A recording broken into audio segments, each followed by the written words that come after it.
Mahaharap sa patong-patong na kaso ang isang lalaki matapos ang operasyong isinagawa ng kapulisan noong ika-18 ng Pebrero sa Barangay San Fermin, Cauayan City, Isabela.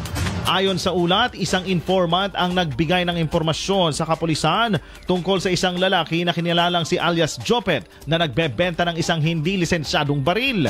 Dahil dito, nagsagawa kaagad ng operasyon ng Cauayan Component City Police Station at nagtungo sa lugar kung saan gaganapin ng transaksyon, subalit nakaramdam ng pagdududa ang sospek kung kaya't binangga nito ang informant at ang kasama nito.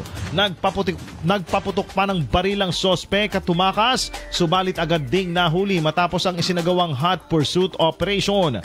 Nasamsam naman sa kanyang pag-iingat ang isang unit ng Smith & Wesson Springfield Mass Caliber 38 revolver na walang serial number, 2 piraso ng live ammunition, isang fired cartridge case ng kaparehong kalibre, isang cellphone at isang motorsiklo na walang plaka. Matapos maaresto ay dinala sa himpilan ng pulisya ang sospek para sa dokumentasyon at pagsasampa ng kasong paglabag sa RA 10591 o Comprehensive Firearms and Ammunition Regulation Act, BP 881 o Omnibus Election Code at direct assault upon an agent of person in authority.